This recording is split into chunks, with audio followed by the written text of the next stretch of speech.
ਬਿਸਮਿਲ੍ਲਾਹਿਰ ਰਹਿਮਾਨਿਰ ਰਹੀਮ। ਸੱਜਣੋ ਤੇ ਮਿੱਤਰੋ, ਚਾਹੇ ਲਾਂਦਾ ਪੰਜਾਬ ਹੋਵੇ ਤੇ ਚਾਹੇ ਚੜ੍ਹਦਾ ਹੋਵੇ, ਇਹ ਪੰਜਾਬੀਆਂ ਦਾ ਦਿਲ ਜਿਹੜਾ ਇਹਨਾਂ ਬਾਬਿਆਂ ਦੇ ਨਾਲ ਧੜਕਦੇ ਰਹਿੰਦਾ ਹੈ। ਅੱਜ ਅਸੀਂ ਆਸਤਾਨਾ ਹਜ਼ਰਤ ਸੁਲਤਾਨ ਬਹੂ ਤੇ ਮੌਜੂਦ ਹਾਂ ਤੇ ਸਾਡੇ ਨਾਲ ਸਰਦਾਰ ਜੀ ਬੜੇ ਪਿਆਰੇ ਸਰੇ ਰਹਿ ਇੱਕ ਮੁਲਾਕਾਤ ਹੋ ਗਈ। ਦਿਲ ਕੀਤਾ ਕਿ ਯਾਰ ਸਾਡਾ ਇਹ ਚੜ੍ਹਦੇ ਪੰਜਾਬ ਦਾ ਭਰਾ ਆ ਤੇ ਇਹਨੂੰ ਜੀਆਂ ਨੇ ਵੀ ਆਖੀਏ, ਇਹਦਾ ਸਵਾਗਤ ਕਰੀਏ ਤੇ ਇਹਦੇ ਨਾਲ ਗੱਲਬਾਤ ਵੀ ਕਰੀਏ। ਤੇ ਇਹਨਾਂ ਨੂੰ ਜਿਸ ਤਰ੍ਹਾਂ ਮੈਂ ਫੀਲ ਕਰ ਰਿਹਾ ਸਾਂ ਕਿ ਮੇਰਾ ਦਿਲ ਇੱਕ ਚੜ੍ਹਦੇ ਪੰਜਾਬ ਨਾਲ ਧੜਕਦਾ ਹੈ, ਤੇ ਯਕੀਨੀ ਤੌਰ ਤੇ ਇਹਨਾਂ ਦਾ ਇਸ ਤਰ੍ਹਾਂ ਹੀ ਲਾਂਦੇ ਪੰਜਾਬ ਨਾਲ ਵੀ ਧੜਕਦਾ ਹੈ। ਇਹਨਾਂ ਨਾਲ ਗੱਲਬਾਤ ਕਰਨਾ। ਸਰਦਾਰ ਜੀ ਜੀ ਆਇਆਂ ਨੂੰ, ਸਵਾਗਤ ਕਰਨੇ ਆ ਇਸ ਧਰਤੀ ਦੇ ਉੱਤੇ।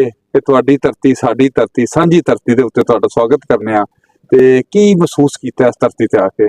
ਥੈਂਕ ਯੂ ਭੱਟ ਸਾਹਿਬ, ਤੁਸੀਂ ਜਿਹੜਾ ਇਹ ਇੱਕ ਇਨੀਸ਼ੀਏਟਿਵ ਲਿਆ ਕਿ ਆਪਾਂ ਕੈਚ ਅਪ ਕਰੀਏ ਇਸ ਚੀਜ਼ ਦੇ ਉੱਪਰ, ਤੇ ਕਿਉਂਕਿ ਇਹ ਇਨੀਸ਼ੀਏਟਿਵ ਸਾਡਾ ਸਾਰੇ ਪੰਜਾਬੀਆਂ ਦਾ, ਕਿਉਂਕਿ ਜਦੋਂ ਪੰਜਾਬੀਆਂ ਦੀ ਗੱਲ ਕਰਦੇ ਆ ਨਾ ਜੀ, ਉਦੋਂ ਪੰਜਾਬੀ ਪੰਜਾਬੀ ਹੀ ਹੁੰਦਾ ਹੈ। ਉਹ ਚੜ੍ਹਦਾ ਨਾ ਹੋਵੇ, ਲਹਿੰਦਾ ਨਾ ਹੋਵੇ, ਪੰਜਾਬੀ ਪੰਜਾਬੀ ਹੁੰਦਾ ਆ। ਤੇ ਉਹ ਚਾਹੇ ਜੱਟ ਹੋਵੇ, ਚਾਹੇ ਗੁੱਜਰ ਹੋਵੇ, ਚਾਹੇ ਕੋਈ ਹੋਵੇ, ਚਾਹੇ ਪਠਾਨ ਹੋਵੇ, ਜੇ ਉਹ ਪੰਜਾਬ 'ਚ ਰਹਿੰਦਾ ਤੇ ਉਹ ਪੰਜਾਬੀ ਹੈ। ਠੀਕ ਹੈ ਜੀ। ਤੇ ਇਸ ਕਰਕੇ ਮੈਂ ਤਕਰੀਬਨ ਹੁਣ ਤੱਕ 25 ਤੋਂ 26 ਮੁਲਕ ਘੁੰਮ ਚੁੱਕਿਆ, ਤੇ ਇੱਕ ਮੈਂ ਬੜੀ ਦਿਲ ਤੋਂ ਗੱਲ ਦੱਸਣ ਲੱਗਿਆ ਕਿ ਸਭ ਤੋਂ ਨੇੜੇ ਪੈਰ ਰੱਖ ਕੇ ਬਾਰਡਰ ਕ੍ਰਾਸ ਕਰਨਾ ਉਹ ਹੈਗਾ ਇੰਡੀਆ ਤੇ ਪਾਕਿਸਤਾਨ ਦਾ ਬਾਰਡਰ। ਪਰ ਜੇ ਦੇਖਿਆ ਜਾਵੇ ਤਾਂ 15-15 ਹਜ਼ਾਰ ਕਿਲੋਮੀਟਰ ਦੂਰ ਵਾਲੇ ਬਾਰਡਰ ਇਹਦੇ ਨਾਲੋਂ ਨੇੜੇ ਨੇ। ਠੀਕ ਹੈ ਜੀ। ਤੇ ਅੱਲਾ ਕਰੇ ਵੀ ਕਿਸੇ ਦਿਨ ਇਹ ਵੀ ਜਿਹੜੇ ਫਾਸਲੇ ਨੇ, ਉਹ ਜਿਹੜੀ ਲਾਈਨ ਹੈ ਉਹ ਬਿਲਕੁਲ ਹੀ ਖਤਮ ਹੋ ਜਾਵੇ, 0-0 ਹੀ ਹੋ ਜਾਵੇ, 0-0 ਹੀ, 0-0 ਹੀ ਹੋ ਜਾਵੇ। ਠੀਕ ਹੈ ਜੀ। ਤੇ ਬੜਾ ਵਧੀਆ ਮਹਿਸੂਸ ਕਰਦੇ ਹਾਂ ਜੀ, ਕਿਉਂਕਿ ਮੈਨੂੰ ਇਉਂ ਲੱਗ ਹੀ ਨਹੀਂ ਰਿਹਾ ਮੈਂ ਕਿਤੇ ਹੋਰ ਫਿਰ ਰਿਹਾ। ਮੈਨੂੰ ਇਉਂ ਲੱਗਦਾ ਵੀ ਜਿਵੇਂ ਮੈਂ ਆਪਣੇ ਹੀ ਘਰ ਆਇਆ ਹੋਇਆ, ਤੇ ਮੈਨੂੰ ਸ਼ਾਇਦ ਚੜ੍ਹਦੇ ਨਾਲੋਂ ਸ਼ਾਇਦ ਮੈਨੂੰ ਜ਼ਿਆਦਾ ਪਿਆਰ ਪਲਿੰਡੇ 'ਚ ਮਿਲ ਰਿਹਾ। ਅੱਛਾ। ਤੇ ਇਹ ਕੀ ਇਸ ਤਰ੍ਹਾਂ ਅੱਜ ਤੁਸੀਂ ਹਜ਼ਰਤ ਸੁਲਤਾਨ ਬਹੂ ਤੇ ਆਏ, ਤੇ ਇਹ ਬਾਬਿਆਂ ਦਾ ਇੱਕ ਫਿਊਜ਼ੋ ਬਰਕਾਤ ਇਹਨਾਂ ਦੇ ਪਾਕੋ ਹਿੰਦ ਦੀ ਤਕਸੀਮ ਦੇ ਵਿੱਚ ਇੱਕ ਬੜਾ ਰੋਲ ਹੈ। ਇੱਕ ਇਹਨਾਂ ਮੁਫਤਾਂ ਉਦੋਂ ਵੀ ਬਖੇਰੀਆਂ ਸਨ, ਇਹਦੇ ਬਾਰੇ ਤੁਸੀਂ ਕੋਈ ਕੀ ਆਖੋਗੇ? ਦੇਖੋ ਜੀ, ਬਾਬੇ ਜਿਹੜੇ ਨੇ, ਬਾਬੇ ਦੇਖੋ ਬਾਬਿਆਂ ਕਰਕੇ ਅਸੀਂ ਆ। ਠੀਕ ਹੈ ਜੀ। ਜੇ ਬਾਬੇ ਨਾ ਹੁੰਦੇ ਤੇ ਅਸੀਂ ਕਿੱਥੋਂ ਹੁੰਦੇ ਹੈ ਨਾ। ਤੇ ਬਾਬਿਆਂ ਦਾ ਇਹ ਆ ਜੀ ਕਿ ਬਾਬਿਆਂ ਦੀ ਬਲੇਸਿੰਗ ਸਾਡੇ ਉੱਪਰ ਨੇ, ਤਾਂ ਹੀ ਅਸੀਂ ਮੈਨੂੰ ਲੱਗਦਾ ਸ਼ਾਇਦ ਉਹ 0 ਲਾਈਨ ਵੀ ਕ੍ਰਾਸ ਕਰ ਸਕੇ ਆ। ਠੀਕ ਹੈ ਜੀ। ਨਹੀਂ ਤੇ ਸਰਕਾਰਾਂ ਜਿਹੜੀਆਂ ਸਰਹੱਦਾਂ ਨੇ, ਇਹ ਸਾਡੇ ਲਈ ਬਣੀਆਂ ਨੇ, ਨਾ ਇਹ ਸਿਆਸਤਦਾਨਾਂ ਲਈ ਬਣੀਆਂ ਨੇ, ਨਾ ਇਹ ਪਰਿੰਦਿਆਂ ਲਈ ਬਣੀਆਂ ਨੇ। ਠੀਕ ਹੈ ਜੀ। ਤਾਂ ਇਸ ਕਰਕੇ ਇਹ ਬਾਬਿਆਂ ਦੀ ਮਿਹਰਬਾਨੀ ਹੈ, ਇਹ ਬਾਬਿਆਂ ਦੀ ਜਿਹੜੀ ਕਹਿੰਦੇ ਬਲੇਸਿੰਗ ਹੈ, ਵੀ ਜਿਹਦੇ ਕਰਕੇ ਮੈਨੂੰ ਲੱਗਦਾ ਨਹੀਂ ਹੈ ਕਿ ਸਰਹੱਦਾਂ ਹੈਗੀਆਂ ਸਾਡੇ ਵਿੱਚ। ਦਿਲਾਂ 'ਚ ਸਰਹੱਦ ਨਹੀਂ ਹੋਣੀ ਚਾਹੀਦੀ ਕਿ ਜ਼ਮੀਨ ਤੇ ਲੈਣ ਪੈਣ ਨਾਲ ਲੋਕ ਅੱਡ ਨਹੀਂ ਹੋ ਜਾਂਦੇ। ਠੀਕ ਹੈ। ਇਹ ਮੁਫਤਾਂ ਜਿਹੜੀਆਂ ਨੇ, ਇਹ ਬਾਬਿਆਂ ਦੀਆਂ ਮੁਫਤਾਂ ਵੀ ਤੁਹਾਨੂੰ ਛਿੱਕ ਲਿਆਉਂਦੀਆਂ, ਤੇ ਸਾਡੇ ਵੀ ਇਸ ਤਰ੍ਹਾਂ ਜਿਸ ਤਰ੍ਹਾਂ ਦਿਲ ਧੜਕਦਾ। ਬਿਲਕੁਲ ਧੜਕਦਾ ਜੀ, ਕਿਉਂ ਨਹੀਂ? ਕਿਉਂਕਿ ਚੜ੍ਹਦੇ ਪੰਜਾਬ ਅਸੀਂ ਵੀ, ਜਿਵੇਂ ਤੁਸੀਂ ਸਾਨੂੰ ਆਇਆਂ ਨੂੰ ਜੀ ਆਇਆਂ ਆਖਦੇ ਹੋ, ਅਸੀਂ ਵੀ ਉਹ ਅਪਰਚੁਨਿਟੀ ਜਿਹੜੀ ਹੈ ਨਾ ਉਹ ਮਿਸ ਕਰਦੇ ਹਾਂ ਵੀ ਸਾਡੇ ਲਹਿੰਦੇ ਵਾਲੇ ਦੀ ਚੜ੍ਹਦੇ ਪਾਸੇ। ਹੁਣ ਅਸੀਂ ਕੱਲ ਪਰਸੋਂ ਦੀ ਮੈਂ ਗੱਲ ਕਰਦਾ, ਮੇਰਾ ਮਿੱਤਰ ਖਾਸ ਸ਼ਕੀਲ, ਅਸੀਂ ਆਸਟ੍ਰੇਲੀਆ ਤੋਂ ਰਹਿੰਦੇ ਹਾਂ, ਅਸੀਂ ਆਸਟ੍ਰੇਲੀਆ 'ਚ ਰਹਿੰਦੇ ਹਾਂ, ਅਸੀਂ ਚੰਗੇ ਵਧੀਆ ਫਰੈਂਡ ਆ, ਤੇ ਇਸ ਵਾਰੀ ਸਬੱਬ ਬਣਿਆ ਵੀ ਆਪਾਂ ਚੱਲੀਏ ਲਹਿੰਦੇ ਪੰਜਾਬ। ਪਰ ਮੈਂ ਤੁਹਾਨੂੰ ਇੱਕ ਬੜੀ ਹਾਸੇ ਵਾਲੀ ਗੱਲ ਦੱਸਦਾ ਵੀ ਅਸੀਂ ਇੱਕ ਦਿਨ ਰਾਤ ਨੂੰ ਬੈਠੇ ਸੀਗੇ, ਖਾਣਾ ਖੂਣਾ ਖਾਧਾ, ਮੈਂ ਕਿਹਾ ਜੇ ਅੱਜ ਬਾਰਡਰ ਨਾ ਹੁੰਦਾ ਤੇ ਰਾਤ ਦੀ ਚਾਹ ਮੈਂ ਤੁਹਾਨੂੰ ਚੰਡੀਗੜ੍ਹ ਪਿਆਣੀ ਸੀ। ਠੀਕ ਹੈ ਨਾ। ਤੇ ਆਪਾਂ ਇੱਥੋਂ ਖਾ ਪੀ ਕੇ ਤੇ ਆਪਾਂ ਅੰਮ੍ਰਿਤਸਰ ਜਾਣਾ ਸੀ, ਅੰਮ੍ਰਿਤਸਰੋਂ ਘੁੰਮ ਕੇ ਫਿਰ ਆਪਾਂ ਦੁਬਾਰਾ ਫਿਰ ਲਾਹੌਰ ਆਉਣਾ ਸੀ। ਸਰਦਾਰ ਜੀ, ਤੇ ਬਾਜ਼ ਆਉਂਦੇ ਨੇ ਸਿਕਿਉਰਿਟੀ ਹੈਪਸ ਨੇ, ਕੁਝ ਇੰਤਜ਼ਾਰੀ ਇਹ ਵੀ ਕਹਿੰਦੇ ਨੇ ਕਿ ਸਿਕਿਉਰਿਟੀ ਹੈਪਸ ਨੇ ਮੁਲਕ ਦੇ ਵਿੱਚ ਪਾਕਿਸਤਾਨ ਜਿਹੜਾ ਟੈਰਰਿਜ਼ਮ ਨੂੰ ਪਾਲਦਾ ਪਿਆ, ਇਹਦੇ ਬਾਰੇ ਤੁਹਾਡਾ ਕੀ ਖਿਆਲ? ਦੇਖੋ ਜੀ, ਇਹ ਤਾਂ ਆ ਭੱਟ ਸਾਹਿਬ, ਇਹ ਕਹਿੰਦੇ ਵੀ ਹੋਣਗੇ ਤੇ ਲੋਕ ਸੁਣਦੇ ਵੀ ਹੋਣਗੇ, ਅਸੀਂ ਉਹ ਅਖਬਾਰ ਪੜ੍ਹਦੇ ਹੀ ਨਹੀਂ। ਅਸੀਂ ਉਹ ਅਖਬਾਰ ਪੜ੍ਹਦੇ ਨਹੀਂ, ਅਸੀਂ ਉਹ ਟੀਵੀ ਔਨ ਕਰਦੇ ਹੀ ਨਹੀਂ। ਠੀਕ ਹੈ। ਸਾਡਾ ਹੈ ਹੀ ਨਹੀਂ, ਸਾਡਾ ਤੁਹਾਡੇ ਨਾਲ ਦਿਲ ਮਿਲਿਆ ਹੈ, ਤੁਹਾਡਾ ਸਾਡੇ ਨਾਲ ਦਿਲ ਮਿਲਿਆ ਹੈ, ਤੇ ਆਪਾਂ ਦਿਲਾਂ ਦੀ ਸਾਂਝ ਰੱਖੀਏ। ਤੇ ਆਪਾਂ ਬੱਚਿਆਂ ਨੂੰ ਵੀ ਕਹਿੰਦੇ ਹੈਗੇ ਵੀ ਜੇ ਤੁਹਾਨੂੰ ਲੱਗਦਾ ਵੀ ਖਬਰ ਦੇ ਵਿੱਚ ਨਸ਼ਾ, ਅੱਗੇ ਇੱਕ ਬੜੀ ਪੁਰਾਣੀ ਗੱਲ ਹੁੰਦੀ ਸੀ, ਕਹਿੰਦੇ ਖੁਸ਼ੀਆਂ ਵੀ ਜਵਾਨਾ ਹਾਸੇ ਉੱਗਣਗੇ। ਇਹ ਨਵਾਂ ਜਮਾਨਾ ਆ ਗਿਆ ਜੀ, ਇਹਦੇ ਵਿੱਚ ਕਹਿੰਦਾ ਨਫ਼ਰਤ ਬੀਜ ਨੋਟ ਉੱਗਣਗੇ, ਇਹ ਨੋਟ ਉਗਾਏ ਜਾ ਰਹੇ ਨੇ।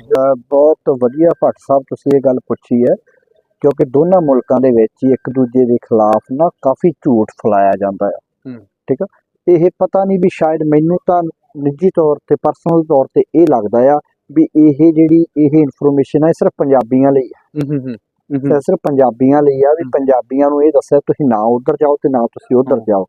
ਦੇਖੋ ਜੀ, ਹਰ ਮੁਲਕ ਦਾ ਆਪਣਾ ਸਿਆਸੀ ਚੱਕਰ ਹੁੰਦਾ ਆ, ਸਿਸਟਮ ਹੁੰਦਾ ਆ, ਉਹ ਚੱਲਣਾ ਵੀ ਚਾਹੀਦਾ ਆ। ਠੀਕ ਹੈ ਜੀ। ਜੋ ਮਰਜ਼ੀ ਉਹਦਾ ਸਿਸਟਮ ਹੋਵੇ, ਉਹਨਾਂ ਚੀਜ਼ਾਂ ਵੱਲ ਆਪਾਂ ਧਿਆਨ ਨਹੀਂ ਦਿੰਦੇ, ਪਰ ਆਪਾਂ ਇੱਕ ਆਵਾਮ ਦੀ ਗੱਲ ਕਰਦੇ ਹਾਂ। ਜੇ ਮੈਂ ਇੱਕ ਆਵਾਮ ਦੇ ਤੌਰ ਤੇ ਮੈਂ ਇਸ ਮੁਲਕ 'ਚ ਆਇਆ, ਮੈਂ ਕਹਿੰਦਾ ਇੰਨੀ ਮੁਹੱਬਤ ਇਸ ਮੁਲਕ 'ਚ ਮਿਲੀ ਆ। ਠੀਕ ਹੈ ਜੀ। ਪ੍ਰੋਬਲਮਸ ਤਾਂ ਹਰ ਮੁਲਕ ਦੇ ਵਿੱਚ ਹੈਗੀਆਂ ਨੇ ਅੰਦਰੂਨੀ। ਠੀਕ ਹੈ ਜੀ। ਤੇ ਹਰ ਬੰਦੇ ਦੀ ਗਰਾਊਂਡ ਰਿਐਲਿਟੀ ਦੇ ਵਿੱਚ ਪ੍ਰੋਬਲਮਸ ਤਾਂ ਹੈਗੀਆਂ ਹੀ ਨੇ, ਉਹ ਤਾਂ ਆਪਾਂ ਡਿਨਾਈ ਨਹੀਂ ਕਰ ਸਕਦੇ, ਕਿਤੇ ਵੀ ਹੋ ਸਕਦੀਆਂ ਨੇ। ਪਰ ਆਪਾਂ ਜੇ ਇੱਕ ਆਮ ਸ਼ਹਿਰੀ ਹੋ ਕੇ, ਜੇ ਤੁਸੀਂ ਸ਼ਹਿਰਾਂ 'ਚ ਘੁੰਮ ਰਹੇ ਹੋ, ਫੈਸਲਾਬਾਦ ਘੁੰਮ ਰਹੇ ਹੋ, ਤੁਸੀਂ ਝੰਗ 'ਚ ਘੁੰਮੇ, ਲਾਹੌਰ 'ਚ ਘੁੰਮੇ, ਤੁਹਾਨੂੰ ਇਉਂ ਲੱਗੇ ਹੀ ਨਾ ਵੀ ਤੁਸੀਂ ਅੰਮ੍ਰਿਤਸਰ ਘੁੰਮ ਰਹੇ ਹੋ, ਫਰੀਦਕੋਟ ਘੁੰਮ ਰਹੇ ਹੋ ਕਿ ਫਿਰੋਜ਼ਪੁਰ ਘੁੰਮ ਰਹੇ ਹੋ। ਠੀਕ ਹੈ ਜੀ। ਅੱਛਾ, ਤੇ ਸਰਦਾਰ ਜੀ ਤੁਸੀਂ ਸਮਝਦੇ ਹੋ ਕਿ ਜਿਹੜਾ ਝੂਠ ਫੈਲਾਇਆ ਜਾਂਦਾ, ਅਫਵਾਹਾਂ ਫੈਲਾਈਆਂ ਜਾਂਦੇ, ਸਾਡੇ ਦੋ ਪੰਜਾਬੀਆਂ ਦੇ ਦੂਰ ਹੋ ਜਾਣਗੇ?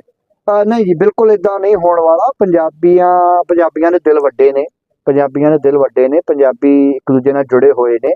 ਸਾਨੂੰ ਪਤਾ ਆ ਵੀ ਸਾਡੇ ਅੰਦਰੂਨੀ, ਸਾਡੇ ਦਿਲਾਂ ਦੇ ਰਿਸ਼ਤੇ ਕੀ ਨੇ, ਕਿਉਂਕਿ ਅੱਜ ਕੱਲ ਤਾਂ ਇਹ ਚੀਜ਼ ਜੱਗ ਜ਼ਾਹਰ ਹੋ ਗਈ ਹੈ ਨਾ ਕਿ ਜੇ ਆਪਾਂ ਗੱਲ ਕਰੀਏ ਮੀਡੀਆ ਦੀ ਗੱਲ, ਹੁਣ ਮੀਡੀਆ ਜਿਹੜਾ ਆ, ਉਹ ਕੋਈ ਮੀਡੀਆ ਜਿਹੜਾ ਉਹਦੇ ਮੂੰਹ 'ਚ ਚੁੰਝ 'ਚ ਕੁਝ ਪਏਗਾ ਤੇ ਫਿਰ ਬੋਲੇਗਾ, ਤੇ ਉਹਦੀ ਚੁੰਝ 'ਚ ਕੌਣ ਪਾ ਰਿਹਾ ਇਹ ਮੈਟਰ ਕਰਦਾ ਆ, ਤੇ ਉਹਦੀ ਜਿਹੜੀ ਭਾਸ਼ਾ ਆ ਨਾ, ਉਹਦੀ ਚੁੰਝ 'ਚ ਕੀ ਗਿਆ ਹੈ ਉਸ ਹਿਸਾਬ ਨਾਲ ਨਿਕਲਦਾ ਆ। ਤਾਂ ਇਸ ਕਰਕੇ ਆਪਾਂ ਇਹ ਗੱਲਾਂ ਦੀ ਗੱਲ ਕਰਦੇ ਹੈਗੇ ਆ ਵੀ ਮੀਡੀਆ ਜੋ ਮਰਜ਼ੀ ਬੋਲੀ ਜਾਵੇ, ਮੀਡੀਆ ਦਾ ਤਾਂ ਕੋਈ ਲੈਣ ਦੇਣ ਨਹੀਂ ਹੈਗਾ ਜੀ। ਠੀਕ ਹੈ ਜੀ। ਪਰ ਪੰਜਾਬੀਆਂ ਦੇ ਦਿਲ ਵੱਡੇ ਨੇ। ਮੈਂ ਤੁਹਾਨੂੰ ਕਿਹਾ ਪੰਜਾਬੀ ਇਹਨਾਂ ਚੀਜ਼ਾਂ 'ਚ ਯਕੀਨ ਨਹੀਂ ਰੱਖਦੇ। ਜਿੰਨਾ ਵੀ ਇਹ ਇਸ ਤਰ੍ਹਾਂ ਦੀ ਭਾਸ਼ਾ ਬੋਲਣ ਦੇ, ਉਹਨਾਂ ਸਾਡਾ ਪਿਆਰ ਵਧੇਗਾ ਜੀ। ਪਿਆਰ ਵਧੇਗਾ ਜੀ, ਬਿਲਕੁਲ ਵਧੇਗਾ। ਪਿਆਰ ਵੱਧ ਵੀ ਰਿਹਾ ਆ, ਪਿਆਰ ਵਧੇਗਾ ਵੀ। ਤੁਸੀਂ ਦੇਖੋ ਨਾ ਪਿਛਲੇ ਕਈ ਸਾਲਾਂ ਤੋਂ, ਹੁਣ ਜਿਵੇਂ ਮੈਂ ਬੀਇੰਗ ਅ ਸਿੱਖ, ਮੈਂ ਪਰਸਨਲੀ ਤੌਰ ਤੇ ਜਿਹੜੀ ਪਾਕਿਸਤਾਨ ਦੀ ਇਹ ਸਰਕਾਰ ਦਾ ਇਹ ਇਨੀਸ਼ੀਏਟਿਵ ਆ, ਕਰਤਾਰਪੁਰ ਦਾ ਕੋਰੀਡੋਰ ਖੋਲਿਆ, ਕੁਛ ਅਸੀਂ 2 ਕਦਮ ਹੋਰ ਅੱਗੇ ਆਏ, ਕੁਛ ਵੀਜ਼ੇ ਖੁੱਲਣ ਪਾਕਿਸਤਾਨ ਦੇ, ਕੁਛ ਹੋਰ ਕਦਮ ਅੱਗੇ ਹੋਈਏ, ਕੁਛ ਪਾਕਿਸਤਾਨੀਆਂ ਲਈ ਵੀ ਵੀਜ਼ੇ ਖੁੱਲਣ, ਕੁਛ ਹੋਰ 2 ਕਦਮ ਅੱਗੇ ਹੋਈਏ। ਇੱਕ ਦਿਨ ਐਸਾ ਆਵੇ ਕਿ ਉਹ ਵੀਜ਼ਿਆਂ ਵਾਲਾ ਪ੍ਰੋਸੈਸ ਹੀ ਖਤਮ ਹੋ ਜਾਵੇ, ਉਹ ਤਾਰਾਂ ਮੁੱਕ ਹੀ ਜਾਣ। ਹਾਂਜੀ, ਵਪਾਰ ਚੱਲੇ, ਇੱਧਰਲਾ ਉਧਰ, ਉਧਰਲਾ ਇੱਧਰ। ਤੇ ਜਿਹੜਾ ਨਾ ਲਹਿੰਦੇ ਪੰਜਾਬੀਆਂ ਵਾਸਤੇ ਕੋਈ ਪੈਗਾਮ, ਪਾਕਿਸਤਾਨੀਆਂ ਵਾਸਤੇ ਤੇ ਪੰਜਾਬੀਆਂ ਵਾਸਤੇ, ਤੇ ਦੂਜਾ ਜਨਾਬ ਜੀ ਚੜ੍ਹਦੇ ਪੰਜਾਬੀਆਂ ਵਾਸਤੇ ਪੈਗਾਮ? ਚੜ੍ਹਦੇ ਪੰਜਾਬੀਆਂ ਵਾਸਤੇ ਪੈਗਾਮ ਇਹ ਹੈ ਜੀ, ਪਹਿਲਾਂ ਚੜ੍ਹਦਿਆਂ ਲਈ ਦੇ ਲੈਂਦੇ ਆ। ਚੜ੍ਹਦਿਆਂ ਲਈ ਇਹ ਵੀ ਜੋ ਤੁਸੀਂ ਸੁਣਿਆ ਆ ਉਹ ਸਾਰਾ ਝੂਠ ਹੈ। ਠੀਕ ਹੈ ਜੀ।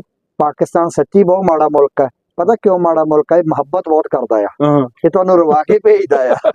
ਇਹ ਤੁਹਾਨੂੰ ਇੰਨਾ ਕਰਦਾ ਹੈ ਕਿ ਤੁਸੀਂ, ਮੈਨੂੰ ਲੱਗਦਾ ਵੀ ਜੇ ਤੁਸੀਂ ਅੰਮ੍ਰਿਤਸਰ ਵਾਘਾ ਬਾਰਡਰ ਕ੍ਰਾਸ ਕੀਤਾ ਨਾ 5 ਰੁਪਏ ਜੇਬ 'ਚ ਪਾ ਕੇ, ਤੇ ਮੈਨੂੰ ਲੱਗਦਾ ਵਾਪਸ ਤੁਸੀਂ 10 ਨਾਲ ਜਾਣਾ ਆ, ਕਿਉਂਕਿ ਖਰਚਾ ਤੇ ਕਰਵਾਉਂਦੇ ਹੀ ਕੋਈ ਨਹੀਂ ਹੈ ਪਾਕਿਸਤਾਨੀ ਹੈ। ਤੇ ਇਸ ਕਰਕੇ ਮਾੜੇ ਚੰਗੇ ਵਾਲੀ ਕੋਈ ਗੱਲ ਨਹੀਂ। ਆਪਣੇ ਭਰਾ ਨੇ ਇੱਕ ਲੈਣ ਜ਼ਮੀਨ ਤੇ ਵਾਹੁਣ ਵਾਲਾ ਪਾਰਟ ਨਹੀਂ ਹੋ ਗਏ। ਠੀਕ ਹੈ।